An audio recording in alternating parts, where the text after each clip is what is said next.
Hey guys, welcome back to the weekly update of all the games I've been playing. This week I played 3 games. First off is Silent Hill 2. So I finally finished the game after 15 hours of the in-game time, and overall I really enjoyed it. And I will say that I made the game a little more challenging for myself because I did a melee only playthrough and it wasn't too bad. But I did play on the light difficulty, that's why it was a lot easier, but there were still some challenges with some of the bosses, so it wasn't a total cakewalk. The puzzles especially became a lot more complicated in the late game, and I really liked it, and there was only like one or two where I had to look up online on what to do, but overall it wasn't entirely like super complicated, but it was enough for me to look up at least once or twice. Like I said before, if you like Resident Evil, you're more than likely going to like this game. It has everything that that game has, and it does it very well. And yeah, I can confidently say it's one of my favorite horror games, and I can't wait to replay it and time again, year after year. So yeah, that was Silent Hill 2. So the next game I've been playing is none other than Call of Duty Black Ops 6. So I played a little bit more of the campaign this time around, and so far I'm very much enjoying it, and I'm really liking like the variety of the missions. So like Black Ops Cold War and Modern Warfare 3, I think Modern Warfare 3, I don't remember Modern Warfare 3 that much because that's how forgettable it was, but from Black Ops Cold War, you know how you had the safe house portions of the campaign where you get to talk to the other characters, adjust your loadouts and stuff. So I really like the structure of that. But what I was really impressed is one of the missions that I played this week was more akin to an open area, an open world, and you can drive around and clear like outposts and supply boxes and other activities that you typically see in an open world environment. But Call of Duty for this game did it very well. It was very condensed. It wasn't too big or too small, and there was enough in the map to do.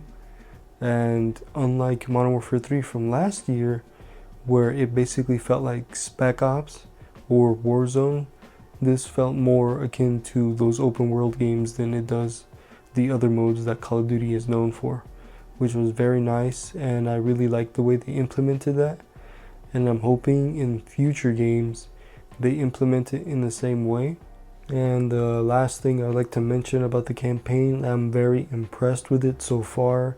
I'm liking the way the story is being told, I'm liking the voice acting, the motion capture, and overall I'm just very interested in continuing playing the campaign.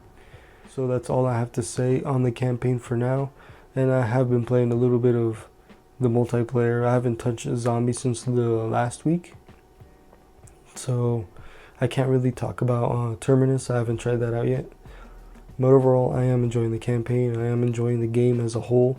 And I still believe that this year is a good year for Call of Duty, and hopefully that they're able to keep the trajectory of the franchise going the same route that it is now, and hopefully getting better and better. So that was Call of Duty Black Ops 6.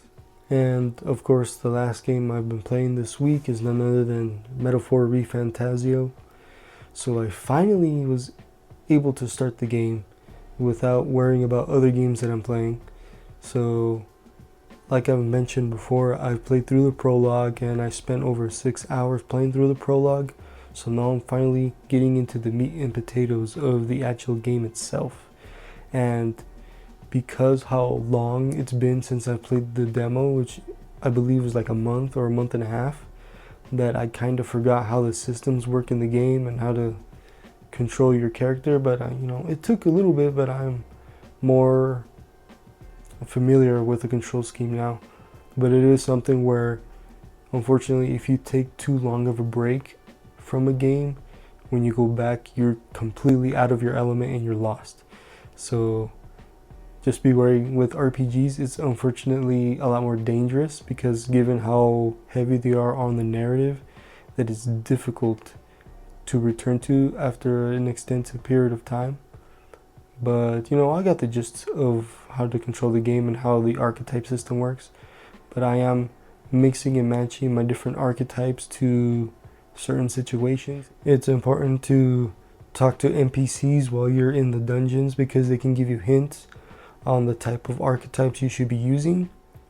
I was doing a side mission for this lady that owns an igniter shop, and you have to kill this like minotaur looking enemy, and I had to use a certain archetype because if you use a certain one, they become more enraged and attack more.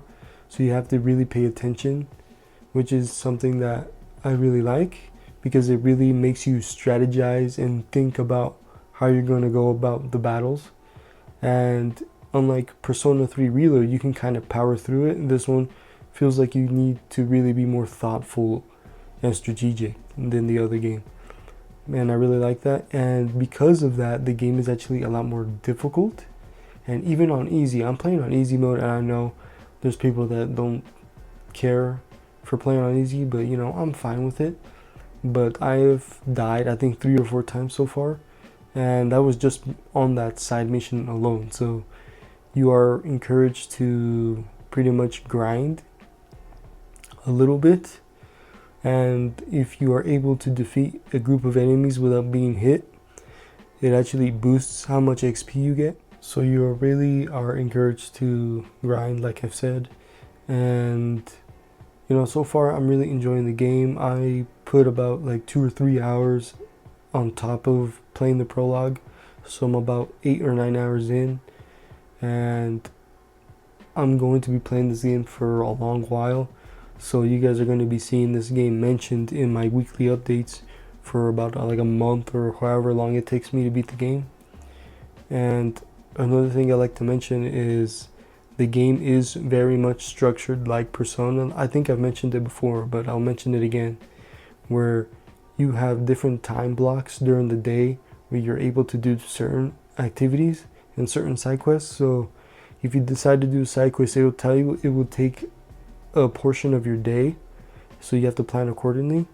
And once the day is broken up into afternoon and then night, so in the afternoon you're able to do certain missions or certain activities, and they'll actually tell you when you make the decision to do it that it's going to take time out of your day, and it'll advance the time forward. So you have to really choose what you want to do, because there are deadlines for certain things and certain side quests, so you don't have all the time in the world. And this goes for the main missions too, that it's also time sensitive. But it's not extremely tight to where you feel stressed about it, but there's enough time for you to do side quests, do different activities. So that's really cool. And on night, and for nights, for instance, like certain shops will be open during the day and some other shops are only open at night. So you really have to plan accordingly as well. And also, like Persona, certain shops have sales on certain days of the week, so you really have to pay attention, and your fairy companion will actually mention on the day of that, hey, the shops are having a sale today, 20% off or however much there is. So far I've only experienced the sale once and it was 20% off. So that's something to keep in mind. So you really have to plan accordingly on what you want to do during the day, and really optimize your schedule and your plan on how you want to tackle the main missions as well. So that's really cool, and I really like that portion of the game. And I know a lot of people don't like Persona, more specifically for the game setting, because Persona is usually a high school game where you go to your classes and you do certain things, the typical things you expect of a high school.